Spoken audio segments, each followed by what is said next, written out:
Polls don't elect presidents. Voters elect presidents. Right. And we're going to take the case to the people in these early states. We're going to do it in a state-by-state direction. And why? Because as Reagan said in his day, this is our time for choosing. With Donald Trump leading in the polls by a wide margin, candidates in the second GOP debate were looking to stand out from the pack. Joe Biden doesn't belong on a picket line. He belongs on the unemployment line. Yet with few exceptions, there was little contrast between candidates on stage at the Reagan Presidential Library and Mr. Trump. I think Trump was an excellent president, but the America First agenda does not belong to one man. It does not belong to Donald Trump. It doesn't belong to me. It belongs to you, the people of this country. And the question is, who's going to unite this country and take the America First agenda to the next level? Mr. Ramaswamy presumably suggesting he's the man for the job. Where's Joe Biden? He's completely missing in action from leadership. And you know who else is missing in action? Donald Trump is missing in action. He should be on this stage tonight. Both Ron DeSantis and Chris Christie hit Mr. Trump for not showing up to debate, and Mr. Christie was particularly effective to the point that Mr. Trump's absence shows disrespect for voters. Donald, I know you're watching. You can't help yourself. I know you're watching, okay? And you're not here tonight.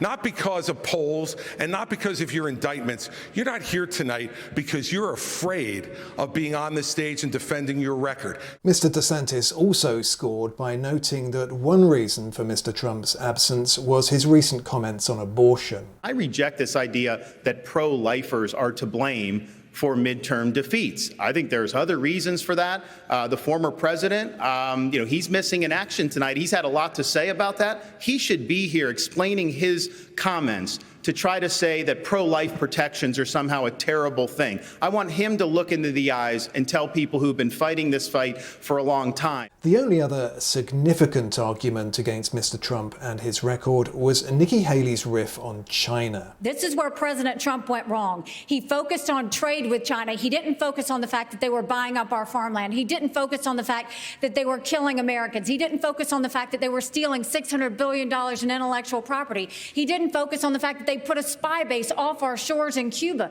They didn't focus enough on the fact that all of our law enforcement drones in America are Chinese, and we've got all these little surveillance cells.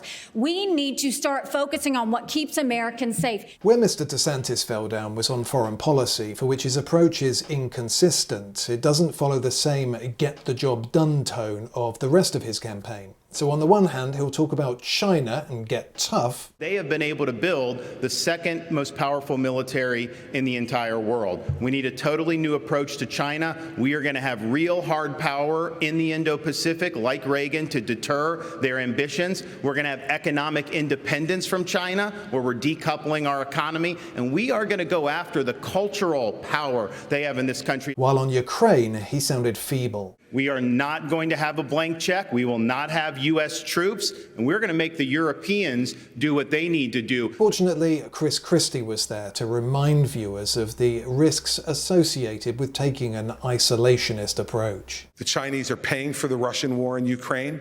The Iranians are supplying more sophisticated weapons, and so are the North Koreans now as well, with the encouragement of the Chinese. The naivete on this stage from some of these folks is extraordinary. Look, I understand people want to go and talk to Putin. Guess what? So did George W. Bush. So did Barack Obama. So did Donald Trump. And so did Joe Biden when he said a small invasion wouldn't be so bad. Every one of them has been wrong. And the fact of the matter is, we need to say right now that the Chinese-Russian alliance is something we have to fight against, and we are not going to solve it by going over and cuddling up to Vladimir Putin. Ron DeSantis, Chris Christie and Nikki Haley arguably put in the most memorable performances of the evening, but until the candidates start taking on Mr. Trump, perhaps over his losing election record since 2016, or maybe drawing policy distinctions, they'll struggle to close his lead. We are not getting a mulligan on the 2024 election. Republicans have lost 3 straight elections in a row. We were supposed to have a red wave with inflation at 9%. It crashed and burned.